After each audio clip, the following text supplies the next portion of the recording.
CNN Chile y 3xI presentan Pares Impares.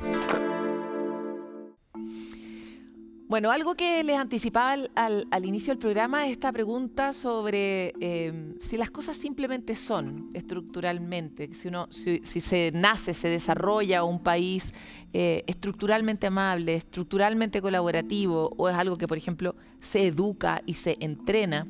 Y esta pregunta está muy a la base de todo nuestro sistema educativo, pero también del rol que puede cumplir ciertas instituciones, como por ejemplo son las universidades, en resolver, en destrabar, no solo de la mano del conocimiento, sino también actuando en la sociedad. Y quisimos recoger el pañuelo que quedó ahí a los pies de la Universidad Católica apenas asumió el nuevo rector, Juan Carlos de la Llera, porque su discurso de cuando asumió era muy elocuente respecto de esta voluntad en su periodo. Y por eso queremos profundizar sobre algunas de esas ideas. Juan Carlos, ¿habré interpretado mal su discurso inicial? No, perfecto, está muy bien. Sí, ese es un gran tema. Tiene ganas, ¿no? Muchas ganas, sí. Y quisiera partir por ese lugar que es... ¿Cuál cree usted que es el rol que tiene la universidad dentro de la sociedad? Cumple varios roles, ¿no es cierto? 3 roles al menos que son fundamentales. El primero es que es la institución que es capaz de perpetuar el conocimiento de generación en generación. Un segundo rol que es avanzar la frontera de ese conocimiento, y el tercero que es transferir eso de una manera que genere valor a la sociedad. Entonces, y eso lo hace a través de su quehacer como proyecto educativo, esencialmente. Es como, en su primera descripción, es como el antiguo rol de las madres y las abuelas, ¿no? De lograr transferir el conocimiento a lo largo de las generaciones. Y es súper interesante lo que ha pasado en el mundo universitario y cómo hemos empezado a hablar de un conocimiento que no necesariamente se ha valorado mucho, como es el conocimiento asociado a las ciencias sociales, a las cuestiones más sutiles de la cultura. Quisiera, siendo usted un ingeniero, quisiera saber cómo ve en su periodo el rol de estas otras ciencias, las ciencias sociales, en esa misma construcción y transmisión de conocimiento. Yo lo veo fundamental y de hecho lo he dicho en varios de los discursos. Yo siento que las humanidades, las artes en general, son aquellas disciplinas que van entregándole el sentido al ser humano. Ya más allá de que uno a través de la tecnología y todo haga que las condiciones de vida y las situaciones de vida vayan mejorando en la población, quien de alguna manera va mostrando ese camino hacia adelante son las humanidades en general y también las artes, la belleza, la estética. Un tema que es muy importante entender que en este concepto de transmitir el conocimiento de generación en generación, eso se hace con personas, con seres humanos cuya dimensión disciplinar o técnica que estudian en la universidad es una de varias dimensiones que tú tienes que desarrollar, ¿ya? Y es por eso que yo he insistido tanto en que las universidades no se olviden de que además de formar muy buenos profesionales en general, también tiene que formar muy buenos ciudadanos, ¿ya? Porque eso es algo que se ha olvidado un poco en general, no solamente en Chile, sino también fuera de Chile. Son personas que van a salir con ese conocimiento y que finalmente tienen que desenvolverse en una comunidad, tienen que tener, ¿no es cierto?, principios éticos, conceptos de responsabilidad, el bien común, muy importantes dentro de su objetivo de vida, no solamente ser muy buenos en la disciplina que estudiaron. Hablábamos de eso en este programa, de cuán relevante está en nuestra lista de tareas cotidianas ser una buena persona o aportar realmente a la sociedad. Y efectivamente vimos como una pérdida del sentido en Chile y en el mundo. Leía a propósito de la muerte del Papa varias de sus reflexiones y cómo él recogía las reflexiones de papas anteriores, de cómo se nos perdió el conejo en algún momento y empezamos a hacer por hacer, o hacer por acumular, o hacer por un fin que no tenía nada que ver con nuestra idea de ser parte de un todo, ¿no? Y entonces me encantaría saber cómo se hace eso que usted quiere hacer, de formar buenos ciudadanos y de formar personas que quieran ser parte de una comunidad y aportar a ella. Suena difícil. Es difícil. Definitivamente es difícil porque involucra cambios que son culturales en general. No es algo que vaya a ocurrir inmediatamente, pero creo que hay al menos 2 planos que uno puede distinguir. Uno que es primero el plano más formal, ¿no es cierto?, en que uno tiene que entender cómo funciona una democracia, cómo funcionan los derechos, los deberes, cómo funcionan las instituciones, por qué existen las instituciones. Uno tiene que construir sobre ideas que ya existen, ¿te fijas? ¿No? El sistema no ha llegado a la posición que tiene hoy día simplemente por casualidad, sino por un proceso que es evolutivo a nivel institucional. Entonces esa parte como formal hay que obviamente darla a conocer, entrenarla, y creo que eso es muy importante. En todas las carreras, en todos los lugares. Exactamente, y eso tiene que ser muy transversal a la universidad. Pero hay una segunda dimensión que tiene mucho que ver con la doctrina social de la Iglesia, en nuestro caso, que tiene que ver con la persona que se conecta con este bien superior, que va mucho más allá que el individuo, que entiende, se siente parte de un conjunto más allá que solamente optimizar las funciones que uno tenga para realmente optimizar como persona. Ya me refiero al ingreso o lo que sea. Entonces la persona se entiende como parte de este conjunto y con eso desarrolla habilidades que son muy importantes, ¿no es cierto?, por supuesto, y virtudes y valores que son muy importantes, como la responsabilidad, el respeto por el otro, la tolerancia.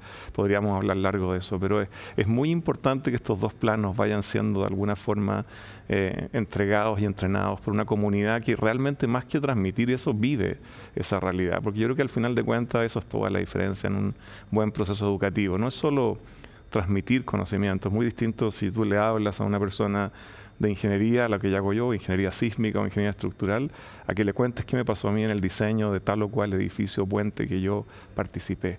Tú los involucras en esa historia. Entonces, para mí eso es como algo muy central para producir este cambio. Ya que hablamos de su especialidad, si yo pudiera identificar un gran terremoto que estamos viviendo hoy día, es la llegada de la inteligencia artificial como la punta de lanza de una cuestión mucho más grande, que es una gran ola de transformaciones tecnológicas, de digitalización en la sociedad, que ha tenido grandes impactos para impulsarnos a ciertos lugares y ha tenido grandes impactos para alejarnos de ciertos lugares valóricos, de ciertas prácticas colectivas, de nuestra capacidad y nuestras habilidades para conectar. Las universidades lo han vivido muy cercanamente, en crisis grandes de salud mental dentro de las universidades, en los colegios, bueno, lo vemos, ¿no? Y entonces me encantaría avanzar sobre esa idea de ¿para qué educarse hoy y qué es lo que deberíamos literalmente botar, destruir, limpiar el closet de lo que creímos que era la educación, qué deberíamos conservar y estimular ante la enorme transformación que estamos teniendo hoy día con la inteligencia artificial, donde ya muchos de los cálculos que usted sabe hacer muy bien los hace mejor una máquina hoy día? Entonces, ¿qué reflexiones le ha traído eso sobre los verdaderos valores a educar hacia el futuro? Bueno, sin duda que creo que, primero que nada, siento que todas estas transformaciones que han ocurrido en la historia del ser humano muchas veces, o sea, de hecho en el siglo XIX ya Marx hablaba de estos procesos de destrucción creativa. Ya Schumpeter después los toma, ¿no es cierto?, a mediados del siglo XX, etcétera. Esto es natural. La sociedad se ve, de alguna manera produce bienes, produce capital, produce una serie de desarrollos que finalmente casi como que superan al ser humano que está viviendo y que creó eso. Y finalmente se produce todo un proceso de reacomodo y el sistema se vuelve, ¿no es cierto?, a reinventar. Yo creo que nosotros estamos viviendo exactamente una época, una era en que se está produciendo ese proceso y ha sido muy, obviamente, facilitado por el tema de la inteligencia artificial, de la disponibilidad de datos, porque no es solo el tema de procesamiento, sino que hoy día la cantidad de datos que tú puedes tomar, que finalmente te ayudan en la toma de decisiones, es gigantesca. Entonces esto va a darle forma completamente distinta a lo que son los procesos educativos. Y el ser humano, obviamente, tenemos que ser capaces de surfear esa ola, o navegar muy bien este proceso y no morir en ese intento, ¿no es cierto? Eso es lo que estamos tratando de entender. Por eso que yo planteé directamente en el discurso de bienvenida, ¿no es cierto?, de investidura de la nueva rectoría, este como un tema muy, muy central, que la Universidad Católica, y espero que muchas otras universidades en Chile, se pongan muy en la frontera de todo lo que está haciendo el desarrollo en este mundo, ¿no es cierto?, de los datos, de la innovación digital y de la inteligencia artificial. Entonces uno se pregunta si de alguna manera la capacidad de procesamiento, ¿no es cierto?, va a superar la mente humana en cuanto a lo que somos capaces de calcular, como tú dices muy bien. En vez de, por ejemplo, hacer un edificio, yo podría tener analizado millones de edificios en Chile, todos preanalizados, y cuando venga un edificio nuevo, decir cómo escojo ese diseño que ya existe, y en minutos te puedo decir, este es el diseño óptimo de ese edificio. Claramente esto le va a dar forma distinta a las disciplinas que hoy día hacemos, tú tienes toda la razón. Lo que no deja de existir y que es fundamental son dos cosas. Creo que el pensamiento crítico es absolutamente fundamental, porque tú tienes que discernir entre lo que está bien, lo que está mal, qué opción es mejor o peor, etcétera. Ese pensamiento crítico hay que trabajarlo muchísimo. Y lo segundo, obviamente, la conciencia humana, que eso nunca va a dejar de existir y que eso no lo tiene, obviamente, ningún sistema automatizado. Yo creo que lo que está pasando ahora es que tenemos que, de alguna manera, acomodar los procesos educativos para entender cómo incorporamos, por ejemplo, la posibilidad que en una clase, cuando tú llegas a un curso y tienes que enseñar una materia que es compleja, por ejemplo, en mi caso, ¿no? Tú tienes que apuntar más o menos al promedio del curso para que los que están más arriba, desde el punto de vista de la rapidez de entender una materia, no se aburran, y los que están más abajo no sientan que hay una distancia sideral entre lo que tienen que avanzar. Sin embargo, si tú usas correctamente medios como hoy día dispones de inteligencia artificial, podrías casi desarrollar una educación a la medida de la persona, a su ritmo de aprendizaje. Ese tipo de cosas son cosas que tenemos que incorporar dentro del proyecto educativo y estamos lejos todavía de eso. Claro, mi gran pregunta, porque parece que la carrera por adquirir conocimientos y habilidades, hablo de carrera con sentido y de ganar, es una habilidad que los humanos, es un hambre que tenemos que es muy fuerte y que es un gran motor. Pero mi impresión es que la inteligencia artificial ha dejado un campo para reflexionar como nunca antes sobre el pensamiento ético, el sentido que tiene nuestra existencia, el valor que tiene la comunidad y por lo tanto el impacto de lo que yo estoy haciendo. Y me encantaría saber ¿cuáles de esas habilidades siente usted que hoy día tal vez faltan y necesitamos meter en el proyecto educativo de todas las universidades o de todos los colegios para que tengamos ciudadanos que efectivamente tengan eso más a la mano? Porque teniendo más herramientas para tomar decisiones mucho más rápido, a esta velocidad a la que vamos, la posibilidad de equivocarse es así de grande también. Claro. Y de alguna manera todas las tareas más rutinarias, más complejas, son desplazadas, ¿no es cierto?, para ser trabajadas por estas herramientas. Y el ser humano, tal como decía Harari en su libro, ¿no es cierto?, Homo Deus, como que empezaría a tener tiempo para ser feliz.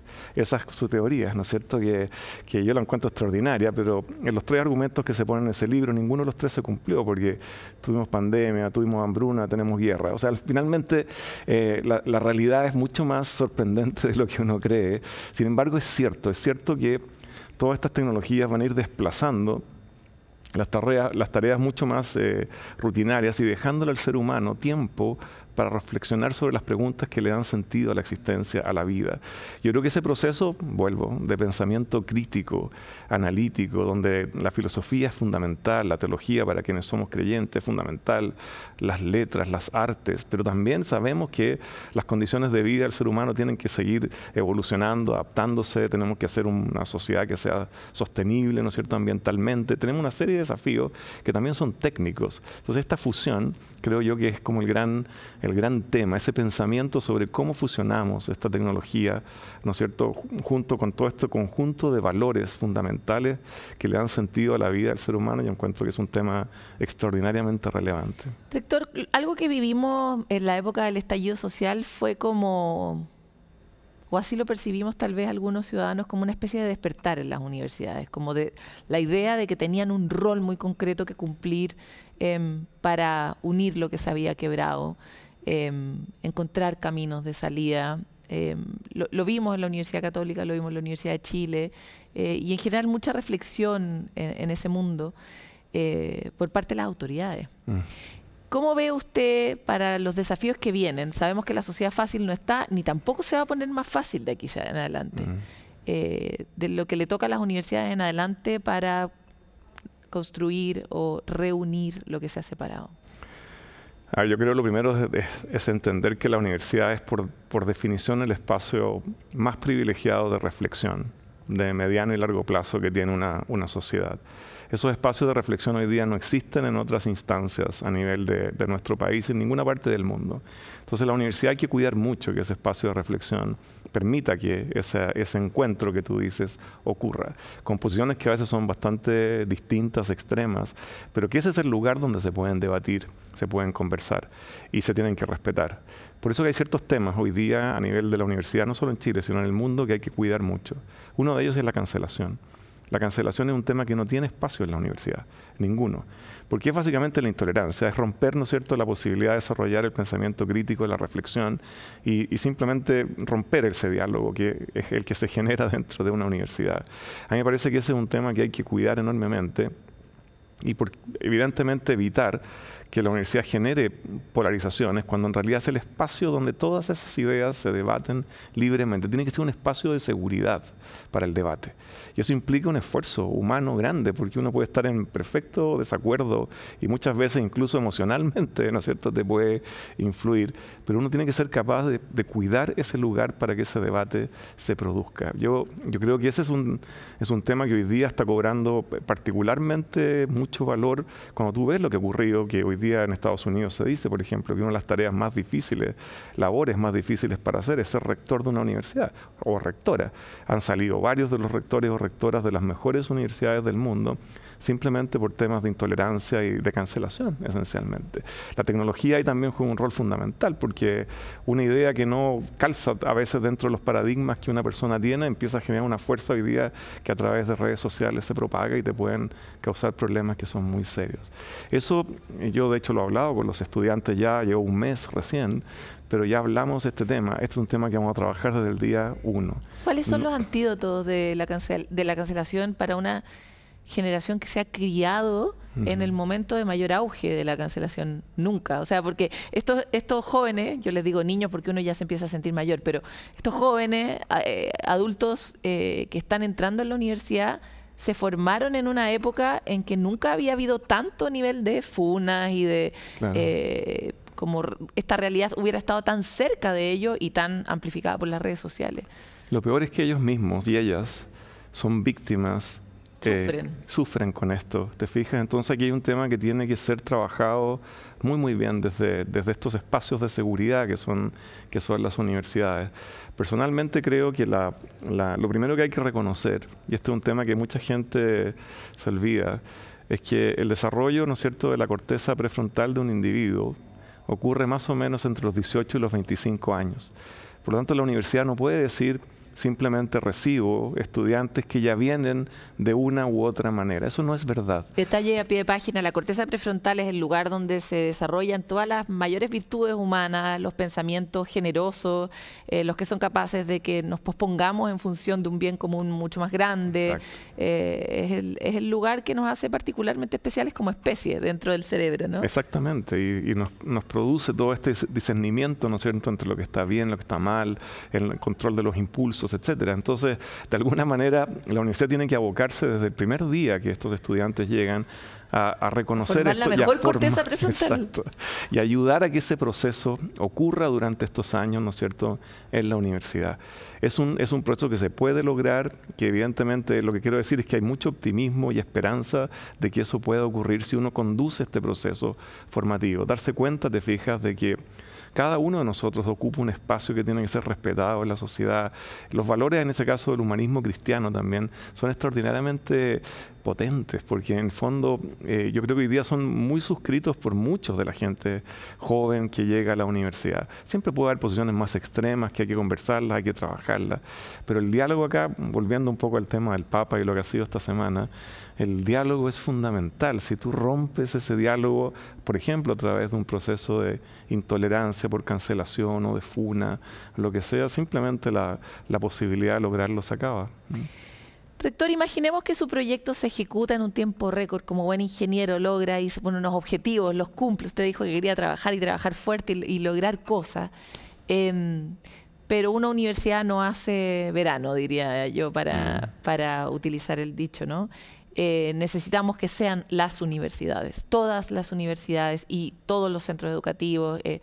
¿Cuál es su imaginario sobre cómo se crea una comunidad educativa amplia en Chile que trabaje por este propósito y que permita al menos tener un piso común sobre el que el país se pueda sostener? Bueno, lo primero es que un proyecto así no se puede hacer desde la cúpula de una universidad. Un proyecto así tiene que nacer desde las bases de la universidad. Y yo siempre he hablado mucho de este tema de los proyectos marginales. Cuando tú quieres cambiar cultura, tú puedes tratar de decir, voy a cambiar hoy día todo el tema de seguridad en Chile, quieres ir derecho al problema de seguridad. Y son problemas muy complejos, demasiado complejos como para abarcarlos directamente. Tú sabes que son multifactoriales. Entonces lo que tú tienes que lograr es buscar proyectos particulares que son muy, muy exitosos y que siendo muy exitosos, de a poco se internalizan y cambian cultura de una organización sin que casi te des cuenta. Esa estrategia es lo que nosotros queremos utilizar muchísimo en la facultad, en la universidad, en las facultades, para que cada uno desarrolle componentes que nos permitan ser muy exitosos y con eso convencer a otros del sistema universitario de que es un camino que vale la pena perseguir. Como fue, por ejemplo, el tema de la inclusión. El tema de la inclusión, estoy hablando del 2010, cuando yo era decano en la Facultad de Ingeniería, se cambió la Universidad Católica por 28 estudiantes de una facultad de ingeniería, que finalmente demostraron al cabo de un semestre que no teniendo los puntajes de admisión que habrían sido por las formas clásicas, ¿no es cierto?, de admisión ordinaria, esos 28 estudiantes al cabo de un semestre no solo eran buenos y perfectamente extraordinarios para la carrera de ingeniería, sino que habían superado a muchos que habían entrado a través de procesos ordinarios de admisión. Y eso cambia la lógica completa de un sistema. Y así, creo yo, ese mismo tipo de estrategia es la que tenemos que utilizar para que realmente este concepto que estamos discutiendo de cohesión, de formación ciudadana, que empiece a propagarse en todo, a través de todo un sistema. Si finalmente, bueno, yo siempre cuento esta anécdota que es muy interesante. Cuando estuve de sabático, porque yo terminé mi decanatura el año 2022 y me voy un año fuera de Chile, casi un año, estuve, no sé, 5 meses en Suiza. Y llego a Suiza, a Lausanne, que es como la parte francesa de Suiza, y uno empieza a mirar la sociedad suiza y dice, ¿pero por qué esto funciona? Si esto es igual que Chile. O sea, en realidad, bueno, la geografía es prácticamente muy parecida. Y uno empieza a ver los detalles, cómo funciona la sociedad. Mira, lo único que te puedo decir es que la esencia del desarrollo de hoy día, lo que es la primera potencia a nivel mundial en innovación, etcétera, se llama formación ciudadana. Se llama el respeto por el otro, entender muy bien que uno es parte de un sistema, cumple sus responsabilidades, se preocupa de ese bien común y eso, de ahí se construye toda una sociedad que es extraordinaria, como es el caso de Suiza. Claro, y hay una cosa que a mí me llamó mucho la atención una vez hablando con un suizo y era la manera en la que se habían desarrollado con la montaña. Tenían una montaña tan cercana como la nuestra, pero su montaña era de todos los ciudadanos. Había un sistema público que hacía que la gente subiera a la montaña, que la gente esquiara. Me impresionó mucho eso como desde el punto de vista del mapa de cómo nosotros hemos construido una sociedad bastante desigual, con accesos muy discriminados a todo, ¿no? La educación es solo uno de los ámbitos. Y en ese lugar me encantaría saber cuál es su mirada sobre eso. La universidad es una élite. Es un grupo de personas privilegiadas que tienen acceso a un tipo de conocimiento, en este caso profesional, pero que tiene un deber también con la sociedad donde está, aunque esa sociedad nunca vaya a estudiar una profesión, ¿no? Entonces, ¿cómo ve usted que esa cultura de la fraternidad, de la cohesión, del bien común, puede permear otros espacios más allá de la universidad? No, sin duda. O sea, las universidades por definición fueron por mucho tiempo los espacios de élites intelectuales. Pero no pueden ser élites socioeconómicas, ni pueden ser élites de otro tipo, porque finalmente quien tenga las capacidades para poder empujar, ¿no es cierto?, este conocimiento hacia adelante, tiene que tener realmente la oportunidad de que eso se dé. Eso es lo primero. O sea, la universidad lo primero que tiene que hacer es corregir esas desigualdades. Ya ese es el primer paso. Ahora, esas personas que son entrenadas, ¿no es cierto?, hoy día como grandes profesionales y como grandes ciudadanos que esperamos que eso ocurra, tienen una responsabilidad gigantesca de devolver eso a la sociedad. Si en el fondo lo que ha puesto la sociedad en las universidades es una fe pública increíble para que le devuelva a estas personas que le permitan transformar a esa sociedad. O sea, aquella persona que vuelve sobre sí misma para potenciar su desarrollo individual y ser, digamos, está bien. Nunca uno puede matar la iniciativa propia, al contrario, es muy valiosa. Yo soy una persona que ha apoyado el emprendimiento toda mi vida, pero cuando uno emprende, cuando uno hace cualquier cosa en la vida, no se puede olvidar de que le debe demasiado a la sociedad y que hay otras personas que la necesitan. O sea, ¿para qué hablar de lo que ha pasado con el Papa Francisco? O sea, cuando hablamos de todo esto, ¿no es cierto?, marginados, un poquito, el sentido nuestro tiene que ser devolverles y darles a esas personas la oportunidad, ¿no es cierto?, de surgir. Yo creo que ahí es donde estamos con este concepto de formación ciudadana, bien común, que es algo que es absolutamente fundamental. Juan Carlos, usted tal vez comparte conmigo esta idea de que las transformaciones pasan por una cierta incomodidad y por ciertos dolores en la transformación. Por los humanos no somos tan buenos para cambiar, somos más bien más buenos para estar, ¿no? Ojalá las cosas fueran un poco seguras, pero no vivimos ya en ese mundo. No sé si alguna vez lo hicimos. La pregunta es, ¿cuál es la incomodidad a la que usted quiere hacerle frente para transformar qué en qué? Yo sé que lo ha pensado. El cambio es siempre incómodo. Cuando uno se educa y tiene que aprender algo que no sabe, es incómodo, es difícil educarse y el sacrificio que eso implica es grande muchas veces. O sea, toda la vida es de alguna manera enfrentarse a estos cambios. Yo creo que tu pregunta tiene muchas posibles respuestas, pero te voy a tomar una, ya que considero que es la más sabrosa. Bueno, una que le afecta no solo a la universidad, sino que le afecta al país, ¿ya? El gran problema de los sistemas hoy día, y se pierde mucha fuerza en esto, es que son, de alguna manera, compartimentos estancos en las organizaciones. Estos son los ministerios en un gobierno, estos son las facultades en una universidad, estos son las mismas unidades dentro de la dirección superior de la universidad, estos son los departamentos dentro de una facultad. Elige tú el sistema que tú quieras y naturalmente el ser humano le cuesta muchísimo integrar. Es mucho más fácil lograr espacios donde tú realmente te desarrollas en tu disciplina, nadie te molesta, no quiero que yo esto lo hago toda mi vida y profundizo. Resulta que esa discusión ya no es posible, porque la realidad es muchísimo más compleja y la realidad requiere que las aproximaciones sean completamente interdisciplinarias.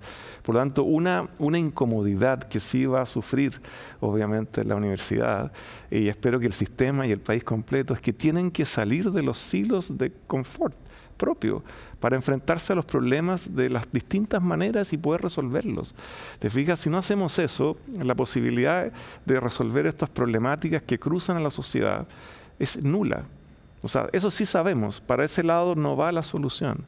Entonces, veo que eso requiere un esfuerzo gigante desde las bases, una generosidad grande, de despojarse un poco de ese espacio de confort. Y yo estoy partiendo con la misma dirección superior de la universidad, de cuestionar mucho la forma en que las estructuras han funcionado por muchos años para no dedicarlas a algo donde nos sentimos cómodos, sino cómo esas estructuras van a ayudar a enfrentar estas problemáticas que estamos discutiendo, como la formación ciudadana o cómo la Universidad Católica pasa a ser un actor relevante en la decisión pública de este país, en la cantidad enorme, ¿no es cierto?, de problemáticas que enfrenta.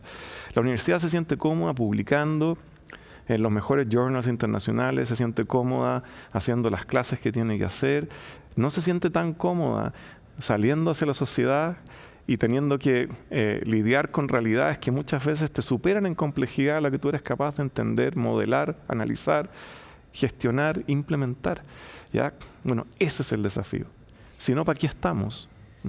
No puedo estar más de acuerdo y porque soy una periodista, no puedo evitar este impulso. ¿Cuáles son sus 3 primeras incomodidades que quiere enfrentar en este 2025? ¿Cuáles son esos cruces que va a hacer? ¿Hacia qué lugares que usted cree que necesita para poder avanzar rápido en su propio plan? Lo primero es reencantar a los estudiantes con estar y pasar tiempo en la universidad y educarse en la universidad. Creo que es absolutamente fundamental revitalizar el proyecto educativo, ¿ya? Que yo creo que se vio muy dañado por el tema de la pandemia. ¿Ya? La distancia y la educación, ¿no es cierto?, a distancia. Bueno, gracias a Dios que teníamos tecnología que nos permitió sobrevivir, pero ha causado y causó un daño profundo en la sociedad. Y muchos de nuestros jóvenes vivieron eso a nivel escolar, vivieron eso en distintas dimensiones, y eso hay que de alguna manera volver a recobrarlo, ese encanto, porque al final de cuentas una universidad no solo forma en una disciplina o no solamente avanza el conocimiento, crea redes. Vínculos. Vínculos. Y eso es fundamental. Y eso no ocurre, obviamente, en forma telemática. Ya, yo creo que eso es un gran desafío, no es menor. De nuevo, otro cambio cultural. Volver a reencantar los espacios físicos de la universidad, hay que acomodarlos de manera distinta para que hagan que la gente quiera pasar tiempo. Y usted mismo va a tener que pasar mucho con los estudiantes. A mí me interesa mucho eso. Siempre he tenido una relación muy profunda con los estudiantes y la verdad que me encanta eso. Y toda mi vida ha sido eso. Un segundo tema que yo creo que me quiero abocar muy pronto es el tema salud mental y bienestar en general. Yo creo que esta misma pandemia, esta misma situación que hoy día el mundo vive en general, la gente se siente sobredemandada, las personas se sienten como que están dando lo máximo que pueden, están tratando de atajar todos los goles que vienen en todas direcciones, ¿te fijas? Y la verdad es que eso no se puede. Entonces hay que volver a focalizar, como he dicho en muchas reuniones, a veces hacer menos es más, ya focalizar dónde queremos poner estos esfuerzos y cuidar mucho a la persona, a la comunidad. Y el tercer tema, que no es menor porque tengo que tocarlo, te fijas, es el tema de financiamiento. O sea, el tema de financiamiento es un tema que tiene alto riesgo a nivel universitario. Lo hemos visto ahora, sobre todo también con el impacto en Estados Unidos. Exacto. Bueno, el caso de Estados Unidos es un caso muy emblemático. Esas universidades las cuales están siendo afectadas, te fijas, tienen endowments gigantescos, todavía pueden sobrellevar por un rato, te fijas, este golpe, qué sé yo. Pero en el caso nuestro, tenemos que tener mucho cuidado, te fijas, porque un gran porcentaje de los ingresos que las universidades tienen para su subsistencia provienen de matrículas, esa es la verdad. Y por lo tanto, cualquier cambio, por ejemplo, en la ley FES, cosas por el estilo, pueden afectar considerablemente los proyectos educativos. Hay que encontrar otra forma. Hay que buscar otra forma de sostener la mejor calidad. Las universidades chilenas tienen una reputación internacional extraordinaria. No podemos perder eso. Claro, y no poner los incentivos tampoco perversos, ¿no? Porque si de repente uno pierde el norte, si lo único que tienes que hacer es lograr generar mayores matrículas, y solamente es eso, ¿no? A mí bueno, esto es un tema que vamos a tener que trabajar. Yo llevo solamente una reunión con el CRUCH, pero me da la impresión de que hoy día la agenda completa está tomada por la ley FES. Y resulta que hay una agenda demasiado importante, que son los proyectos educativos para que nuestros jóvenes se eduquen de la mejor manera.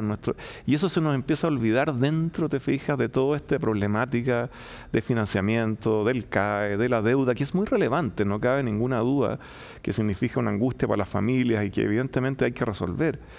Pero detrás de eso hay algo que está dañándose aún más hoy día, producto de la pandemia y todo, que fue el proyecto educativo, volver a realmente a reencantar a la juventud con la universidad. En Estados Unidos, digamos, hoy día, claro, yo esto lo vengo diciendo hace más de un año, están quebrando prácticamente 1 o 2 universidades por semana. Entonces el proyecto de las universidades en el mundo no está garantizado.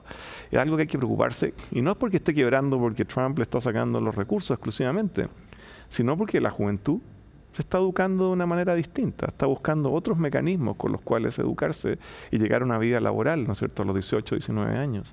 Entonces hay que tener mucho cuidado con pensar que porque la universidad, ¿no es cierto?, tiene siglos y siglos de desarrollo, no se puede ver muy afectada porque la sociedad y la forma en que las personas adquieren conocimiento, habilidades, ha cambiado. Le quiero agradecer mucho por esta conversación, rector. Ojalá que le vaya bien con su plan. La sociedad lo necesita, así que estaremos atentos a eso. Te agradezco mucho. Estamos en un año muy relevante. Necesitamos cada vez más espacios comunes e incluso acá podríamos estar en riesgo de perder otro de los espacios comunes que pueden ser las universidades para la reflexión de la sociedad. Todos tenemos mucho que dar en esta nueva etapa y en este nuevo periodo para Chile de año electoral. Hay mucho que pensar y mucho que sembrar, a ver si efectivamente lo que tenemos a la vuelta de la esquina es un país más que construya mejor futuro para todos y todas. Pares Impares fue presentado por CNN Chile y 3xI.